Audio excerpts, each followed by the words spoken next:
started the podcast, or when we were putting together ideas, our original intro had the man who created it go, "Good luck sleeping," at the end of that. But I specifically asked for a ghostly woman's voice, and he's like, "Good luck sleeping." Well, what you guys don't know is we commissioned a man from across the seas to make us our intro and our outro. That's just a fancy way to say we hired somebody from Fiverr.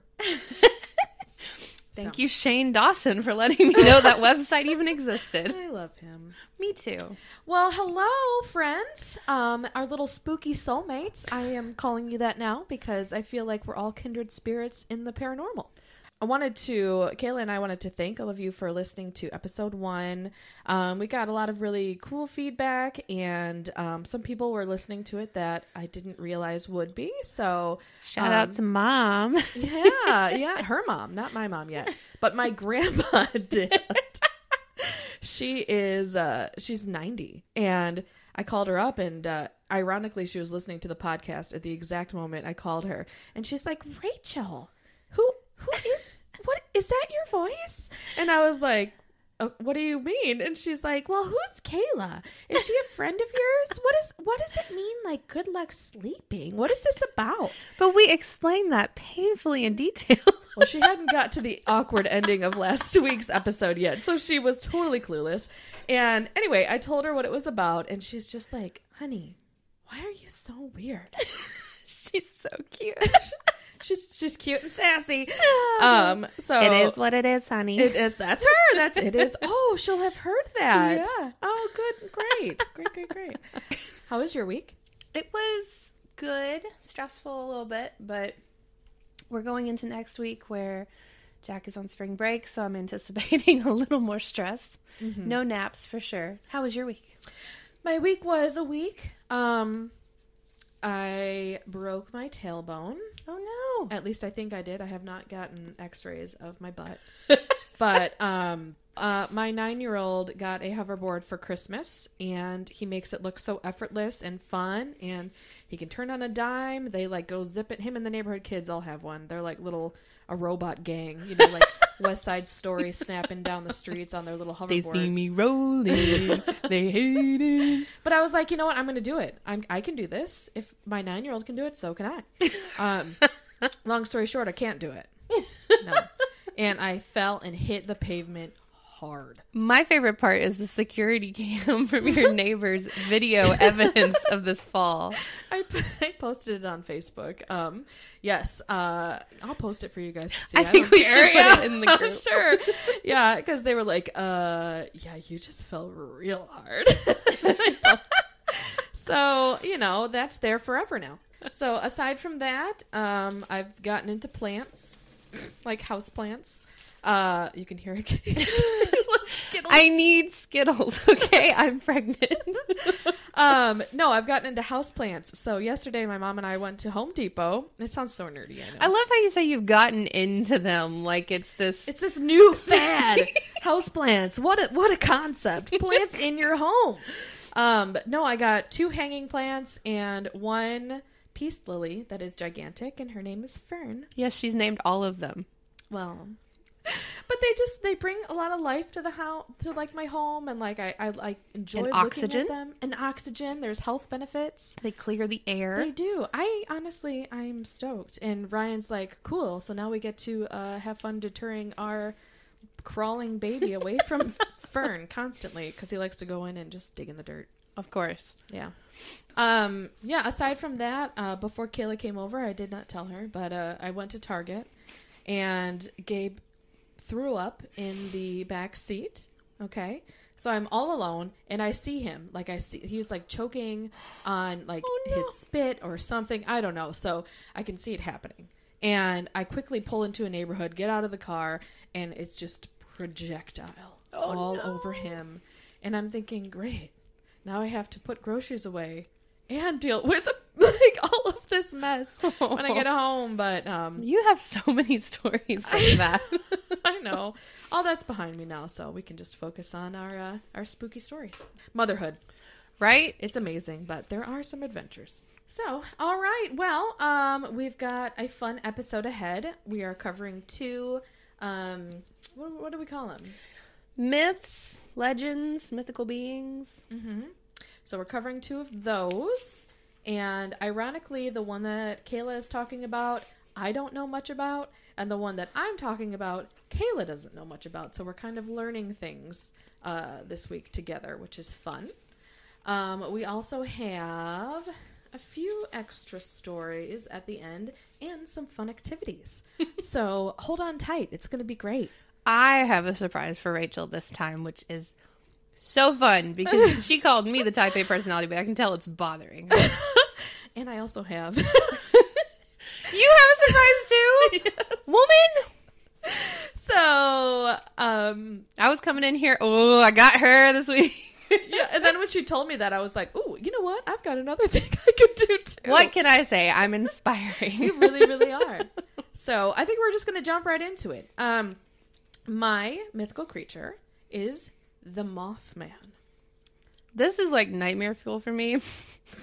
I hate moths in real life. I can deal with butterflies, but moths, like, no. I feel like if I was going to be born again, reincarnated into a bug, I would be a moth. No, then we couldn't be friends. I'd kill you. like that would just be my luck. I'd be like, finally, I get to be a beautiful butterfly. And come out like an ugly moth. So A night butterfly. a butterfly with a night. Actually, that is very, very fitting. So, all right. So Mothman. There's a lot of mystery surrounding the Mothman. I'm going to describe kind of what people have witnessed him looking like a little bit later on here, but it kind of varies. He was first sighted by 5 gravediggers on November 12th, 1966 in Point Pleasant, West Virginia. Apparently they were out doing their job, digging a grave, and a giant winged 7-foot bat creature flew over their head. Okay, so again, they were just all terrified. I'm pretty sure in this story they go to the sheriff's office and they take them all and interview them individually, and they all gave the same story. Like, oh, geez. Completely the same, which is, cool for skeptics, I think. And more sightings shortly followed that. It got to be so intense that, ignore that little sound, it was me hitting the microphone, that over a span of 13 months, more than 100 sightings took place. Point Pleasant was kind of going crazy at the time, and people were getting very, very scared, so law enforcement came into the picture. I may have missed this. Where is Point Pleasant, did you say? West Virginia. West Virginia, okay. Mm-hmm. So law enforcement, they began to take this very seriously. They wanted to kind of either figure out what was going on or catch this thing. So they started getting groups together, and they began wandering the nearby woods where it had been seen. And they were hoping to either track it down and capture or kill it. They were all unsuccessful. Never mind the fact that it's taller than all of them. They were very brave. Apparently. Brave. Yes. There was one lady called Marcella Bennett, and she was unaware of the sightings, and she was confronted by the creature on her way home from some friends, like a friend's house. She stared into its red eyes when it appeared before her. She dropped her infant baby daughter and draped herself over the baby to protect it. Apparently she'd stayed there for like several minutes, and when she looked up, the creature was still there staring at her. And then eyewitnesses, the friends in the house that she just left, claimed that it peered over to them and stared into their eyes. Okay? And all witnesses described him in the same. A tall, dark build. He was very human-like. He had glowing... Tall, dark, and handsome. Maybe for some. Glowing red eyes and a huge wingspan. People also were very interested in the fact that when he took off flying, he didn't flap his wings like a bird would take off. He would just, like a vertical ascent into the air, just like, whoo. That's so creepy. Like a rocket. Yes. Did he fly erratically? Like a bat? No. You know how moths are when they see the light, they're like, oh, that's what they should have done. A giant, like, lighthouse. They should have just gotten a big light, and he would have frolicked to it. Exactly. All right, so some theories about the Mothman. They really wanted to explain this away, as people do with any mythical creature. People want to have answers. So some tried to explain it away as being, although this isn't very comforting, a mutant sandhill crane. Oh, good. Yep. But a sandhill crane looks nothing aside from the wingspan. Where was the beak? like, yeah, what people are describing. So anyway, so apparently this was because one of the sightings was near an old World War II ammunition manufacturing plant. And toxic waste was discovered to be leaking into a nearby wildlife reserve where the sandhill cranes kind of hung out. People think it may be a large owl or an alien. So the most believed theory was that it was a prophetic creature. So that it means it came as a warning of impending tragedy. So it's a harbinger of doom. Indeed. On December 15th, 1967, the Silver Bridge collapsed. And this isn't just like a tiny little bridge. This was like a bridge connecting 2 states. So this was a big guy, you know. It took the lives of 46 people, 2 of which are still unaccounted for. The day of the disaster, people witnessed the Mothman on top of the bridge. Serious debate over whether the Mothman caused the disaster or he was merely a warning the townspeople about it. I mean, he's creepy. He is, but what if he's just like... I mean, like, I feel now, if I saw him, I'd be... Why didn't he on save edge. anybody with his moth wings? Like, he could have grabbed people and flown them to safety. Anything that thing touches, I would not go within 100 miles of. The legend lives on in Point Pleasant. They've really marketed it because now they have a museum and research center and a festival. As one does Yes. with mythical beasts. Yes. So I'm going to read a few kind of accounts, again, of the Mothman that back up the theory that he was a kind of a messenger and not causing the bad things to happen, but he was more just like a warning. Okay. But first, I want to give you some random facts. Some believe that the Mothman is connected to, or also known as, Ingrid Cold, which is a name for the Grinning Man, which is a supernatural entity who grins at those who see him. The Grinning Man is thought to be an alien species. What is the purpose of the grin? Because that sounds very malevolent to me. It does. It does. It's not like you're making someone's day better. Like being creepy about it. What if Mothman just wants to be friends? He's probably very lonely. Yeah. Can you You know, imagine? he just wants a moth woman. Yeah. Maybe we can set him up with something. Maybe we could set him up with your creature. Hey, we talked Mothman, give us a call. about. No, don't actually. Call Rachel, Please not don't. me. Don't do I don't want to deal with you. Another random fact. Proximity to the Mothman causes confusion, extreme fear, and psychological distress, and lead to death or insanity. A movie was made about Mothman and the subsequent Silver Bridge disaster in 2002, starring Richard Gere and Laura Linney. Fun fact, Richard Gere is my mom's celebrity crush. I mean, he was fine back in the day. He was, but he was a really gross kisser in all of the movies that he was in. I remember watching him even as a child and thinking, why is he like spit kissing all of these girls? That looks disgusting. To this day, people claim to have seen the Mothman before disasters like 9/11 and the collapse of the 35 West Bridge in Minneapolis. In more recent past, people have begun seeing the Mothman in the Chicago area. This is creating concern that an impending disaster is in the works, similar to the Silver Bridge collapse. So, okay, I have some stories about Mothman, again, that may prove the point that he's just trying to warn people. So, one of them is that the Mothman saved the lives of miners in Freiburg, Germany. On September 10th, 1978, a group of miners in Freiburg, Germany came face to face with a seemingly headless creature with glowing red eyes on its chest blocking the mine's entrance. And That's even worse! I was like, wait. As I'm reading it, I'm like, wait. Okay. At first, they thought it was a man in a trench coat, but they quickly realized it was not a coat, but unfurled large black wings. The men remained in the mine entrance, stunned, and stared at the creature until it let out a blood-curdling screech that sent the miners scrambling out. About an hour later, the men felt a seismic rumble and witnessed a plume of dust shoot from the mine as it collapsed. If the men had gone into their stations in the mine as usual, the majority of them would have died.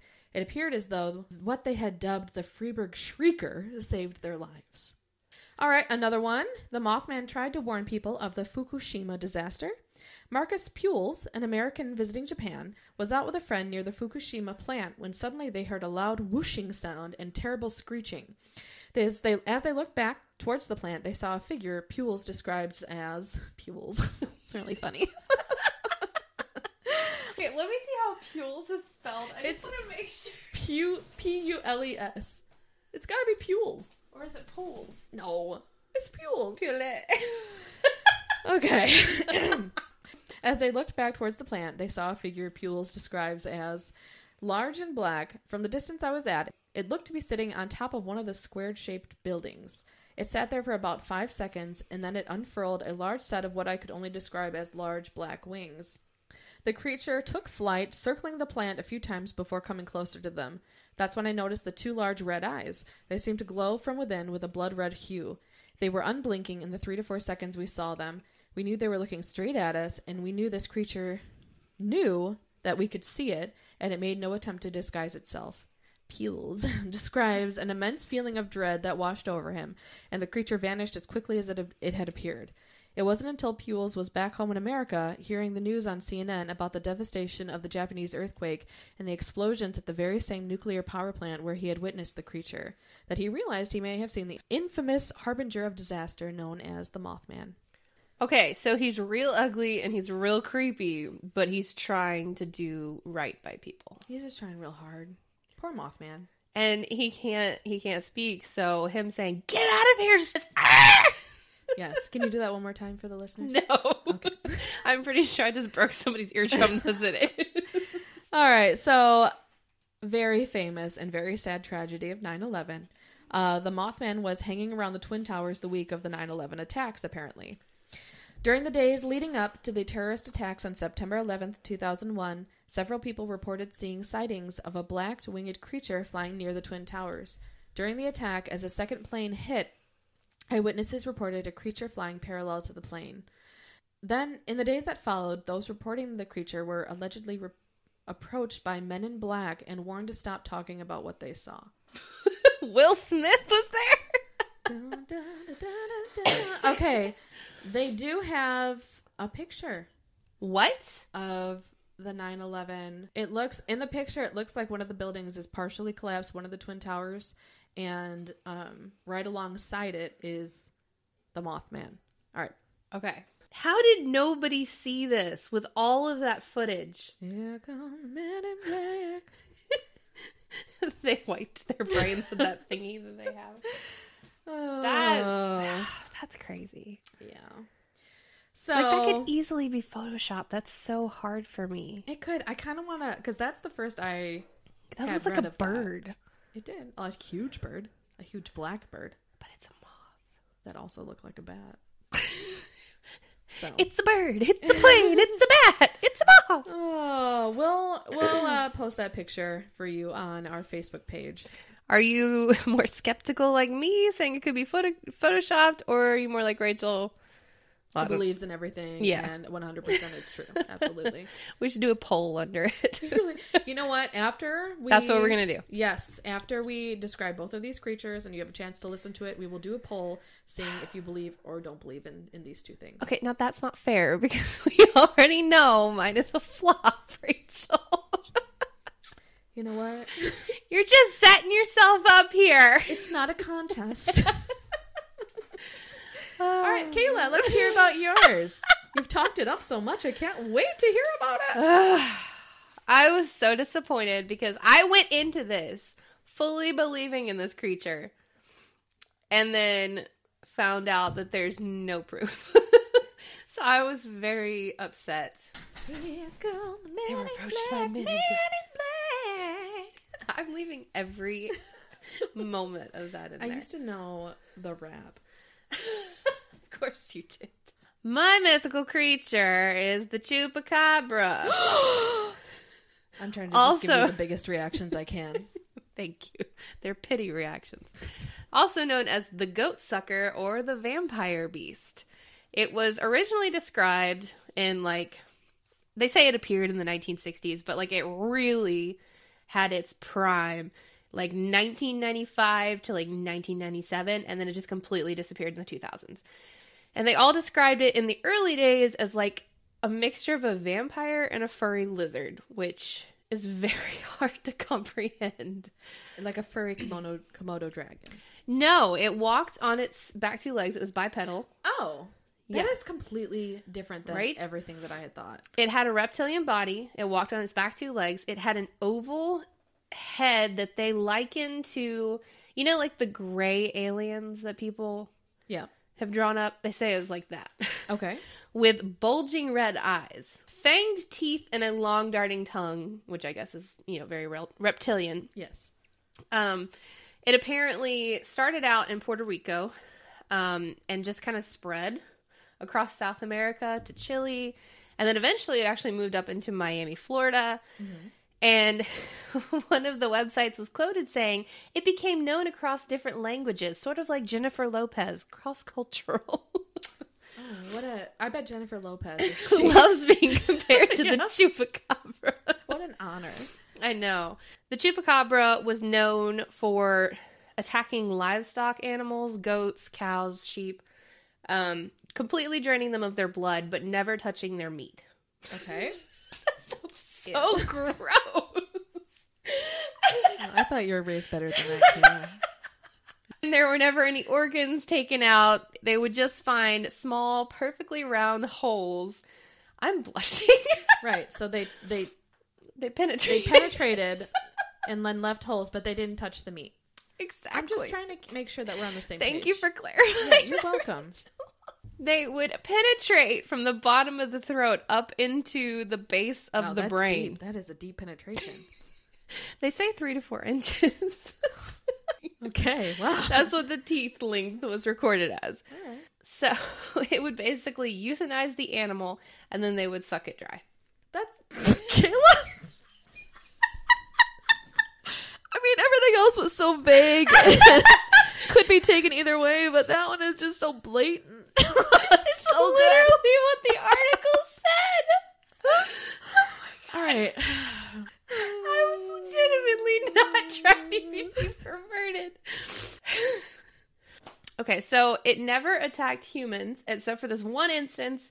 A 44-year-old man in Puerto Rico claimed to have been grabbed from behind by a gorilla. I can't read any of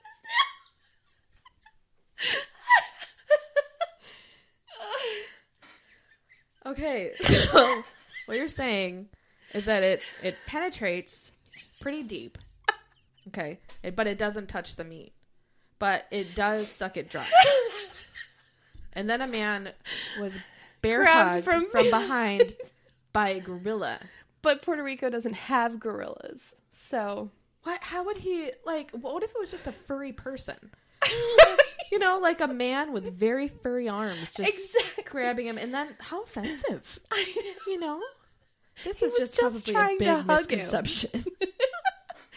So, he fought the thing off, and he came out of it with some pretty severe scratches.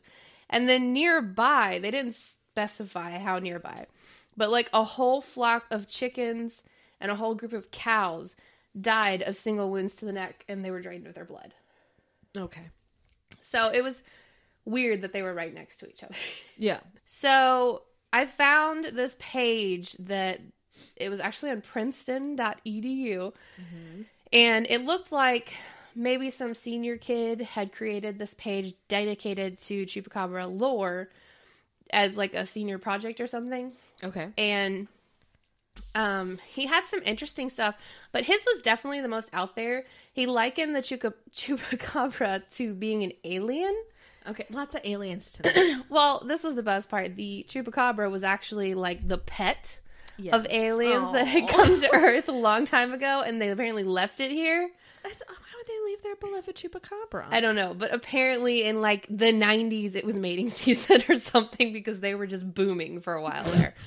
Maybe they was just you know what? I feel about my dogs sometimes. You guys are just a lot right now. We'll come back in a few thousand years. Yeah, just do your thing.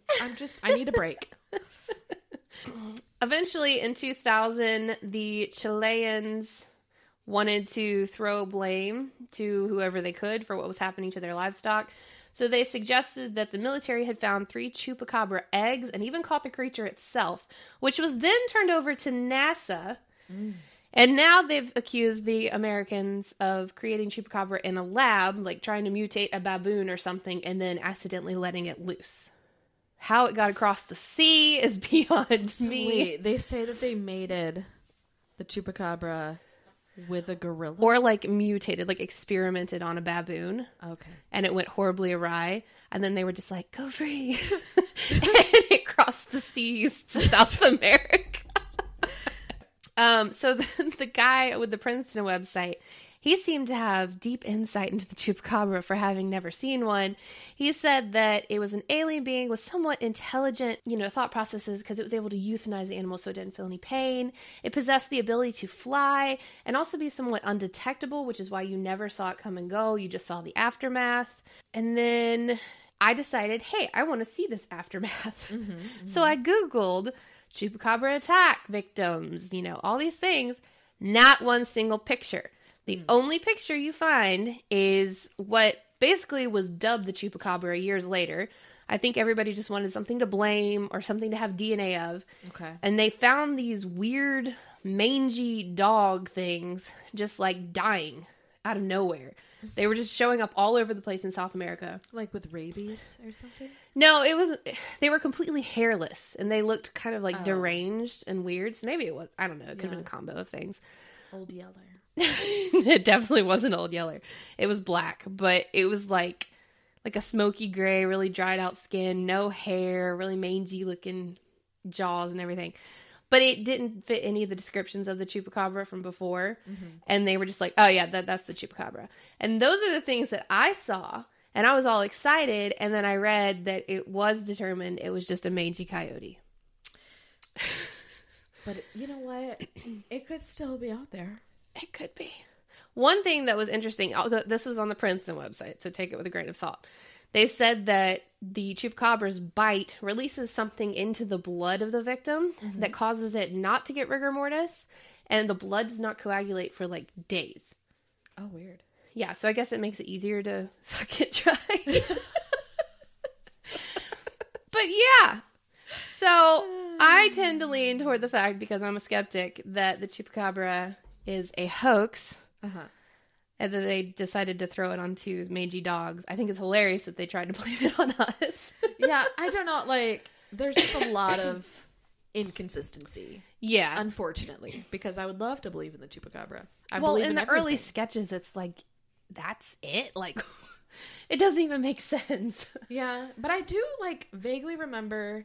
I watch all these paranormal, like, shows, Of course. And I vaguely remember one of them having a story of, like, an encounter... like recently. I don't know.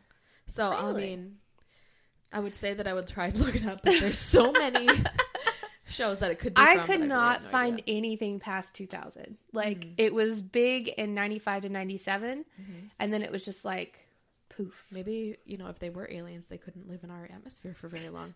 The aliens were like, gosh darn it, Fido, you've caused all these problems. Now we gotta pull you out of here and make everybody forget. Yes. Oh, what could you possibly have that relates to that? Nah. The good guys dressed in black. Remember that, just in case you ever face to face and make contact. The title held by me, MIB, makes you feel like you think you stang it. So good. I pulled up the lyrics and I tried. So what you were trying to say was the Men in Black did it. Men in Black. I'm really good at that part. Oh my gosh. That's because you're white and white people can't really rap. That's about white, yeah.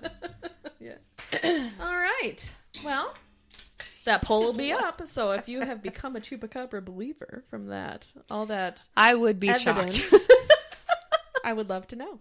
Oh, all right. Well, we've got a few more stories. My story is a tale of bad decisions. I'm going to talk about a place called Raven's Grin Inn. It's in Mount Carroll, Illinois, and I used to live in Roscoe, Illinois, and Mount Carroll was about, I looked it up, and I think it's a little less than an hour away. So, one night, as a late teenager out of high school, me and my friend Allie decided to travel to Raven's Grin. She'd actually been there before, but I had never been, and it's a year-round actual haunted house that was turned into a real haunted house. Okay. So it was built in 1870. The owner is a man by the name of Jim Warfield. Creepiest man I've come in contact with a lot of creepy people, and so I don't know if I could say he's the creepiest, but he was a very odd individual. Here's a picture. I was expecting like Farmer Jim with a big bushy beard and like hay between his teeth. No, he's more like standing in the shadows. Intense. Yes. Very creepy man. Top-notch creep. He bought the home, I can't remember when, but it was quite a while ago. Like, I would say, I think it was maybe early mid-90s, maybe. And he bought it with the intent to kind of transform it with his art. The house now reminds me of something like Tim Burton-esque, you know, like Beetlejuice, Tim Burton-esque. Yes.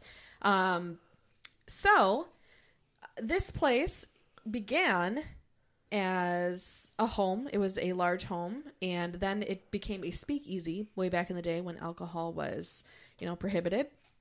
And that was in the cellar. And now he lives in it with his wife, and they have their own separate quarters that are actually really, really nice. I saw a video of it online, and it looks very put together, completely contrast to the rest of the house, which is, I mean, and he even claims that he didn't do much to it as far as like fixing it up. He wanted it to maintain the creepy, deteriorating kind of look. So, and it did. And it so did. So he was once asked when his interest in haunted houses began, and Jim said, "I had a haunted house in my parents' basement, a lot like Timothy McVeigh did." You know, like the serial killer. Oh, comforting. So that was his hobby, apparently, as a child. He doesn't have any other job. This is his full-time gig. He continuously adds to it. The front door doesn't open like a regular front door. It is kind of like a drop door from like a castle. Yes. Oh my gosh. Drawbridge. Yeah. And there's like old cars out front. It's very artsy. Okay. So like if you want to just appreciate it for what it is, it's very cool looking.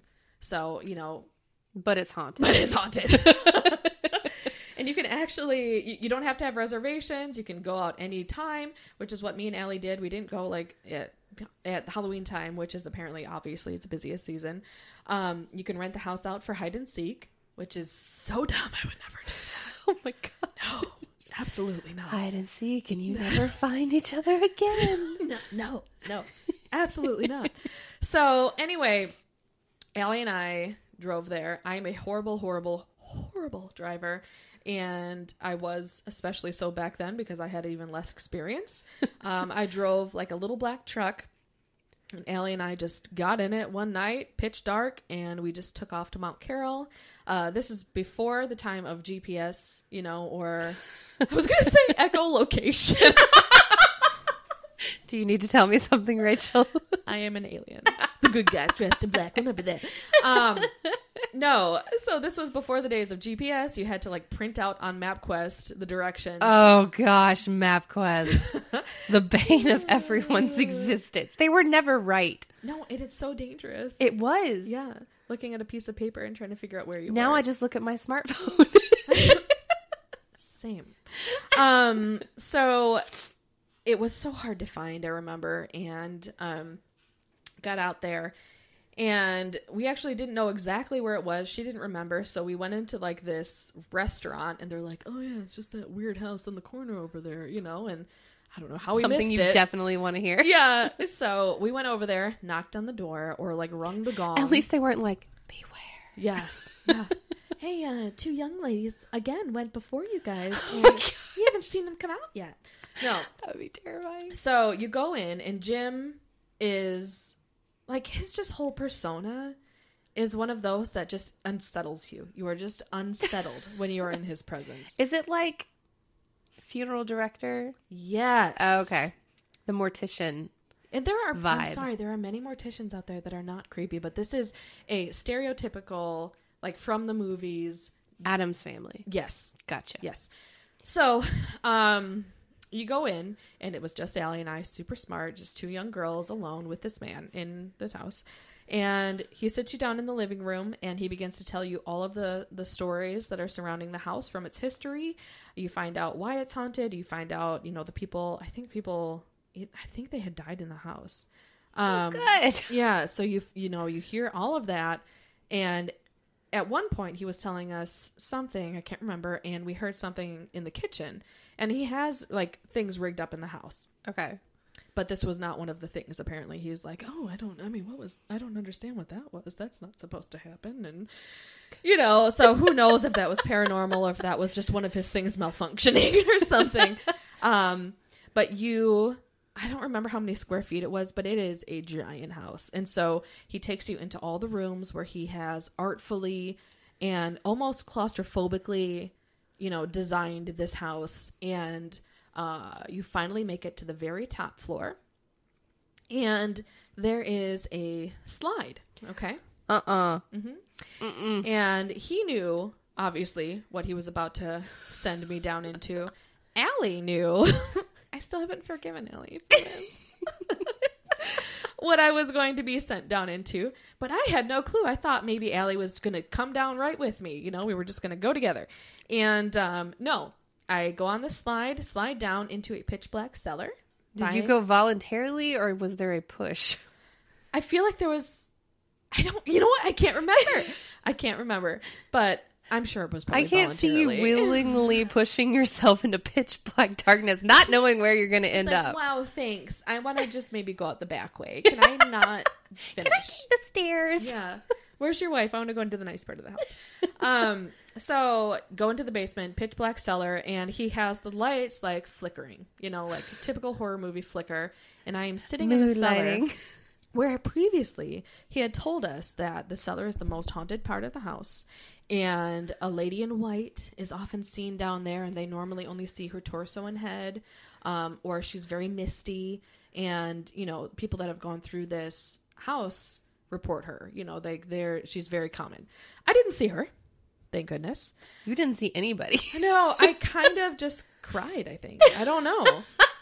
And so I'm sure it wasn't 5 minutes, but a while it feels like goes by because time was at a standstill. Of course. And then Allie finally came down and he came down and wee!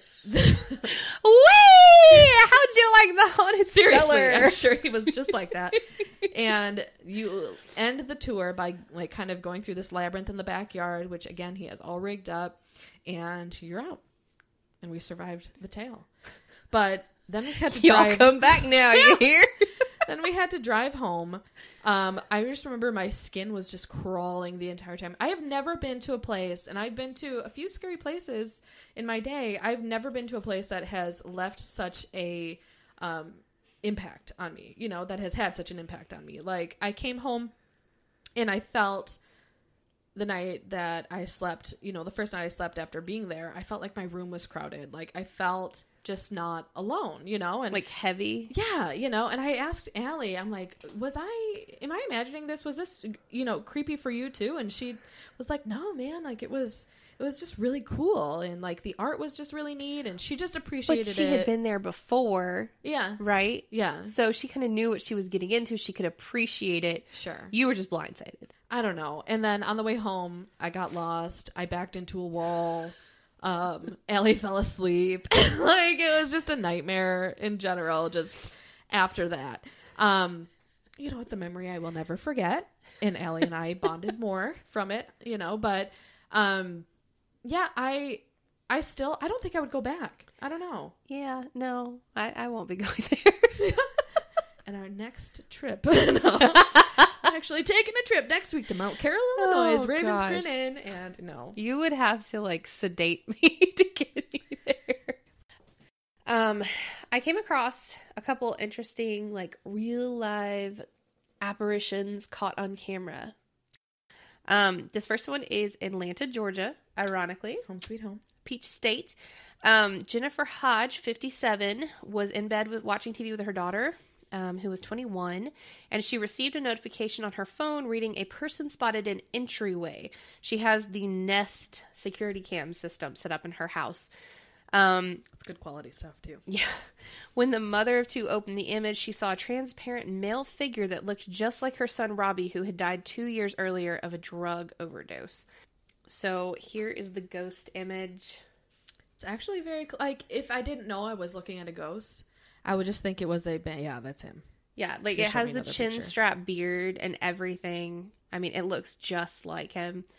So she found it really comforting. And I think like that kind of thing would be really comforting. Like if I was visited by my grandfather or something, I'd be like, cool, it's great to see you. Yeah. You know, the other story I have is not so comforting. This mother heard her daughter over the baby monitor making some noises. This was kind of viral this week. Yes, it was. These were both on the news. Yeah. Fox News specifically. But she had like one of those video monitors, and she looked to see what her daughter was babbling at, and she saw a figure move across the screen. And she went upstairs, and there were 3 scratch marks, I think down the baby's neck or something, which, if you know anything about demons, they like to mock the Trinity, and they like to do things. And I'm getting chill bumps talking about it. Are you excited about driving home in the dark tonight? No. It was creepy driving here. I had to stop at a gas station, and there was like nobody in there, and I just walked in, and the guy peeps out, and I'm like, oh good, there's someone here. He's like, you'd be breaking in if there wasn't. Oh, he's got jokes. I know. So anyway, the lady noticed that there were 3 scratch marks on her daughter's neck, so she reviewed the footage, and that's when she saw the person moving. Show you that. Yeah, that's insane. So, that one, we'll post both of these, like, as we always do. You know, all the episodes. You gotta believe us. You know, we'll post that so that you guys can see too. Yeah, but she said that now it's actually starting to affect her as well and attack her. So they just want to get out of the house, and I would already be out. Yeah, you know, and I watch a lot of shows where people have these experiences or hauntings, or where, you know, it's probably demonic or dark. Yeah. In general, and they're like, we can't leave, we can't afford to leave, you know. And I get that to a certain extent, but like I would be, I mean this may sound ignorant, but I would be in the shelter with my family before I would stay, because of just like the danger factor. So I don't know. Seriously, I'd be like in my car at a relative's house. Yeah, you know, and maybe they don't have family, or I don't know, but I mean, I would just put it out on Facebook Marketplace. Hey, can anyone house me and my family away from the demons, please? Yes. And just see what happens there, because oh my goodness. Okay, so we were talking in last week's episode about how, you know, I described when I would encounter these beings, which I believe were demonic. It was like I could definitely hear them. They were audible. But it would almost create like a visual map for me of what it kind of looked like. Like it's not like looking at you. Yeah. But it was kind of like a radio static outline. That's the only way I can describe it. Echolocation. Maybe I'm an alien too. So I wondered, you know, and you've mentioned many times when you walk into places feeling a heavy feeling, kind of like the emotions of the place are palpable. So I got to thinking, I wonder if that makes us special. I want to be special, please. So I knew that I had heard of a spiritual gift called discernment of spirits. I've been told that that's what I have in the past. That is primarily, it is in Christian theology, but it's mostly in like the Pentecostal. Yes. Which I grew up in my teenage years. Same. Or the Roman Catholic Church. Mm-hmm. You know, they even have like demonologists that like study demons, and they do all the exorcisms and all that stuff. Right. So from a theological standpoint, they also have, you know, that belief that you can sense spirits. They believe that you can sense like divine grace and angels, which is the good stuff. And then you can sense like the human soul itself and the devil itself, which is bad stuff. Are you going to be having me sense the devil today? No. It's terrifying. I'm saying I can, and that's terrifying. Okay, so that was like the theological side of it. Like, I don't completely understand my purpose. Okay. I've just kind of like veered away from it because I had such a bad experience with it. Sure. But I know like there was a time shortly after that period that I went through that we drove past a huge wreck, and I couldn't see anything, but I just felt heavy. Sure. It felt like death to me. Mm-hmm. And that was really distressing because I didn't understand why I was feeling it.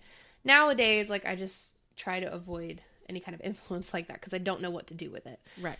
So then I looked, and of course, like in the psychic spiritual world, there's also a phrase for it called Clairsentience. Okay. And so I wanted to read these off, and we can both say if we experience each one. And then there's different levels of clairsentience, and I thought it'd be interesting to see which ones we have. Fantastic. Okay. Let's do it. Okay, so number 1, you're a highly sensitive individual, especially when it comes to the energy of your surroundings. Yeah, I would say yes. Yeah, I feel that way too. You tend to get overwhelmed in large crowds or places where violent acts have occurred. I don't know if I've ever been in a place where a violent act. Well, for me, the wreck.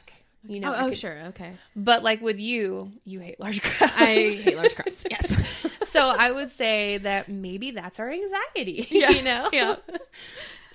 Okay, number 3, when you walk into a room, you can quickly tell if people are relaxed and enjoying themselves or if there's tension hanging in the air. 100%. And this is so stressful for me because then I try and fix it.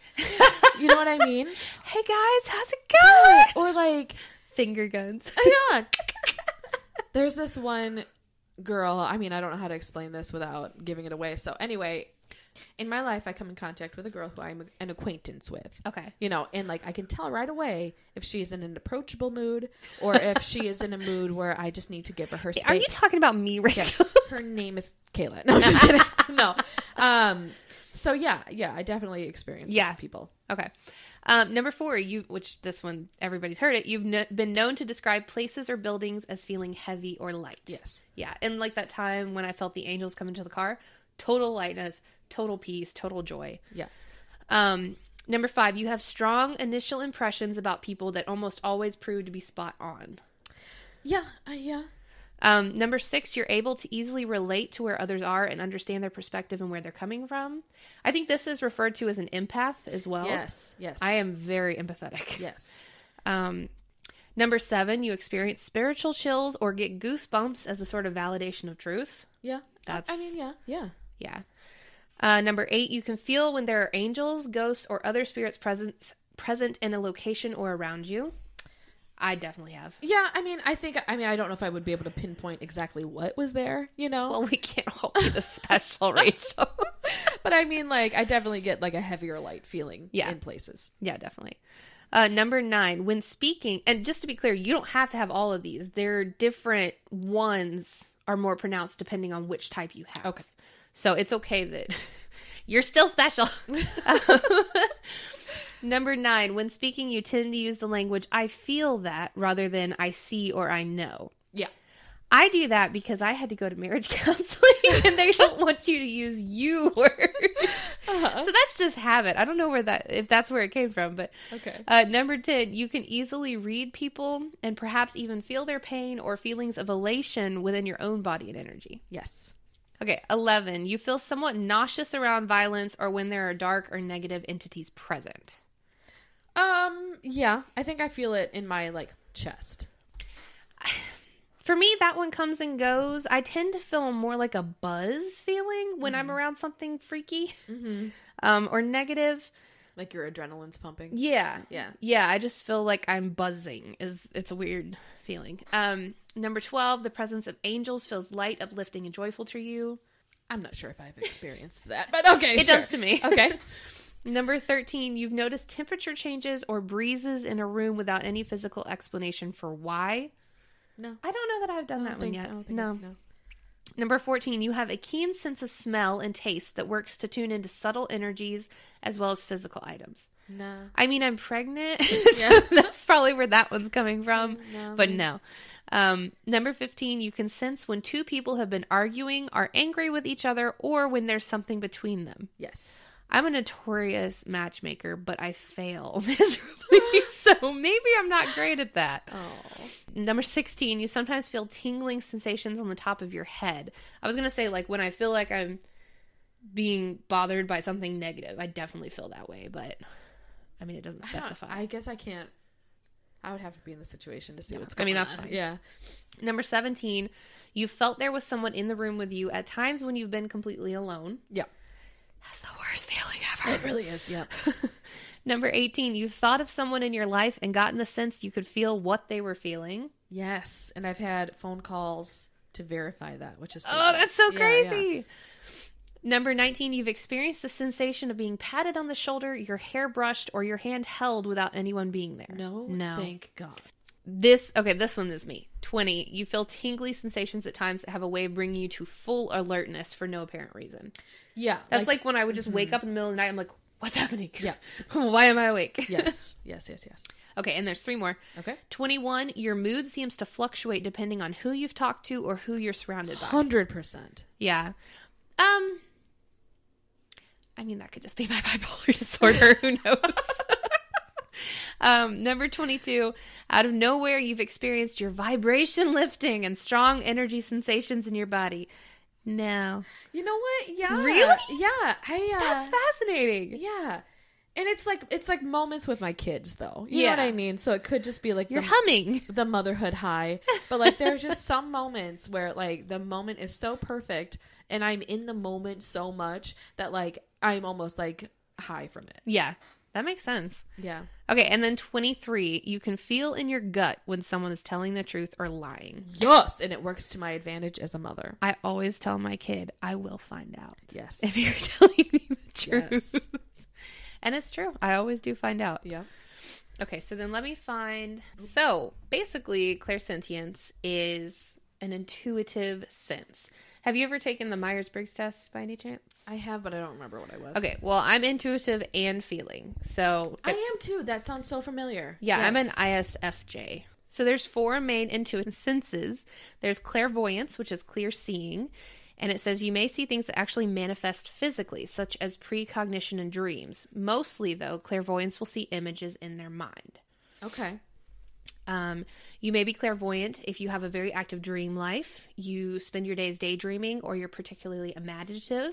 You speak fluently in metaphors. You can see colors, shapes, objects, or pictures when you close your eyes. You've begun to see or already see sparkly lights, flashes of light, movement out of the corner of your eyes. And you tend to say, I see, in conversation when relating to others. Mm-hmm. There's clairaudience, which is clear hearing, which I think is probably, I think I have kind of like a mixture of 2, but this one for sure. Mm-hmm. You can hear messages either audibly or inside your mind. For most people, the messages they receive are telepathic, meaning that spirits will converse with you via thought. So you may be clairaudient if you are more of a listener than talker. Well, maybe I'm not. You often talk to animals or plants and feel they are communicating with you. That's what this is, Rachel. Oh my gosh, again, full circle with my plants. I love that. Circle of life. You have ever felt like you've received telepathic information from someone, so it's just like you think it and then they're like confirm it. Okay. What color am I thinking of right now? Hold on. I'm sending it to you. Orange? No, it's not orange. Okay.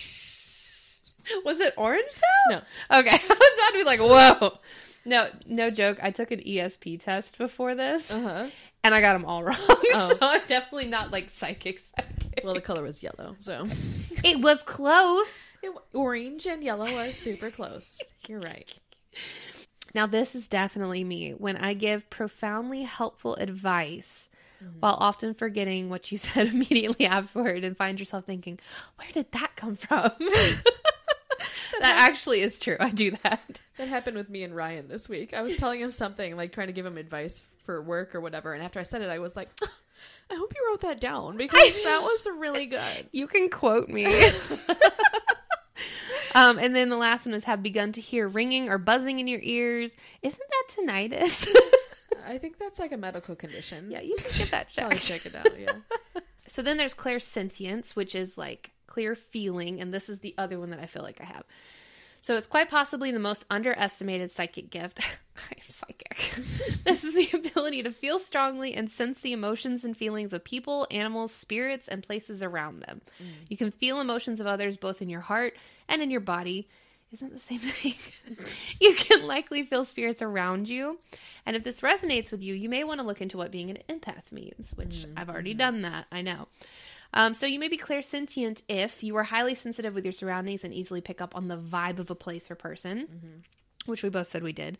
You go visit a place where large crowds are and you have unexplainable emotional or physical reactions. Maybe that's why I don't leave my house. Rejection. I think I don't leave my house for that reason. Yeah. Exactly. You're just deeply psychic, Rachel. You are around other people or visit their homes. Your emotions or sense of well-being sometimes begins to inexplicably change. I am not safe here. How do you feel in my house, Kaila? I feel very comfortable, Rachel. Fantastic. She's lying. No, I'm just kidding. And then you can empathize with others easily, knowing what they are feeling without speaking to them. I usually do that. Like, for instance, I was talking to a friend the other day, and I was saying how I just always attract anxiety-ridden introverts. Hi, I'm Rachel. Nice to meet you. I know. And she was like, that's not me. I don't know what you're talking about. And then, like, literally 5 minutes later, she was talking about how she was, like, going into an anxiety-ridden text fest the other day. And I'm like, oh, really? Really? It's not you. It's really? not you, though. She's like, you know what? I didn't want to admit it. Oh. Okay, and then the last one, I'll wrap this up. Claircognizance, clear knowing. The ability to just know information, and the knowledge often comes to you spontaneously, but you know in your soul it's 100% accurate. Sometimes this information can come in the form of facts and figures. Other times it comes in the way of simply knowing the truth of a situation, a career path, or an ex-boyfriend. Yeah, I think I'm number 3. So you think you're clairsentient? Yes. Yeah. I think that's probably my strongest, and I have a touch of clairaudient. Okay, I'm clairsentient, and I talk to animals and plants. You're just a Disney princess. That's what it is. Oh, what a nice way of thinking of that. Yeah. Cute. So anyway, I just thought that was interesting. That is interesting. Let us know. What you are. Yes, please. If you are one of them. Yeah, because not everybody has these amazing talents, you know. And if you don't, you're still special. Yes. And you're probably better off because you don't have to deal with spirits visiting you. You're not a hermit. Thank you. Yeah. You get to go out you into don't the have world anxiety. and enjoy. You're normal. Yeah. Oh, all right. Are you ready for my surprise? Yes. Okay. So, I have a friend who is a therapist. Okay. And she uses this technique on her clients. Are you going to shrink me right now? I pull out a leather couch and a notepad. Tell me, how does that make you feel? So she did this with me, okay, and it was so accurate and creepy that it made me cry. Ooh, I'm ready. Okay. So okay. This is a way of knowing your inner truths, and it surprises you sometimes. Okay. I want you to stand up. Oh, God. You're making me exercise. So you may not be able to hear Kaila. So I'll just describe what's happening. Okay. So I want you to say your name is something that it is not. But before you do that, I want you to think about this. Okay. So say my name is blank, not Kaila. And see if your body leans forward or backward at all. Okay. My name is Rachel. I lean forward. That's weird. Try it again because you're supposed to lean backward. What? Okay. Maybe I shouldn't have my eyes closed. Okay. My name is Steve. Oh, well, now I don't know if I'm making myself lean. Probably shouldn't have told you. Okay, say just loosey-goosey. You watch me. Okay, she's loosey-goosey and standing up. All right, say, my name is Kaila. My name is Kaila. Okay, did you feel yourself move at all, or were you distracted? I felt like I just stayed. But that is my name. Yeah, okay. Okay, my name is Angela. Okay, yeah, I did feel myself falling backward. Okay. All right, say, I love my dog Pickles. I love my dog Pickles. Did you go backwards? Yeah, a little bit. Does Pickles give you anxiety? A little bit. She's getting better. We're working on it. Okay, say, I love my husband. I love my husband. Okay, I didn't move. Is that good? You did not move? I didn't move. He doesn't give me anxiety. Okay, you can sit down. I don't understand. All right, people at home. This worked really well for me. Okay. Does your husband give you anxiety? I'm so confused. No, this worked really, really well for me. Like, I stood up and I said my name was something else and I tipped backwards. And then I said my name was Rachel and I almost fell forward. And then it's you can go into deep things where you're like, So your body tells you the truth. Your body tells you the truth. Okay. Yes. I had a wonderful childhood. You know what I mean? And you find out how you really felt about on your that. back flat. So if you're at home, have somebody else do this to you. You can do it to yourself too. You don't have to have somebody else asking you the questions. You could kind of gauge what you were feeling inside. So it was kind of good that I didn't fall backwards with Joe, because that would have been You don't love him. Right. I probably should have asked I love you, honey. different question just in case. No. I was secure in her love for her husband.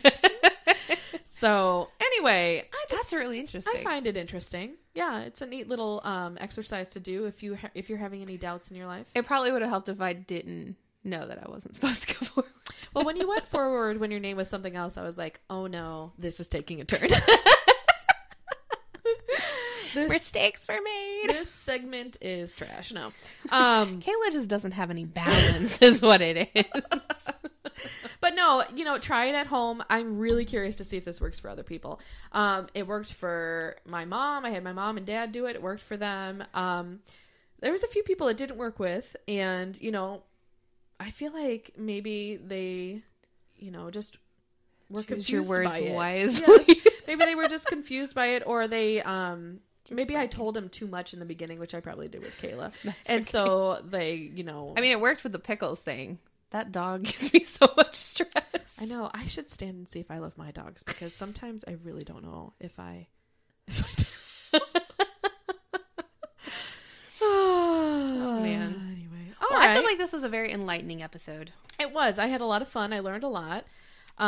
We'll be posting all of those things that we told you about through the episode on our Facebook page, which is the Good Luck Sleeping podcast. Mm-hmm. Yeah, we actually are creating albums on there for this evidential proof. Yeah, based on episodes, right? Episode 1 evidence and so forth.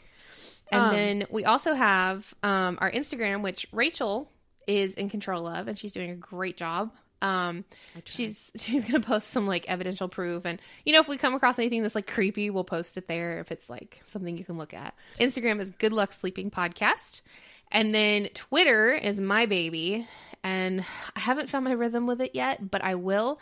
My plan is to live tweet some experiences, whether that be watching a show or a movie with Rachel for the first time, not knowing what to expect.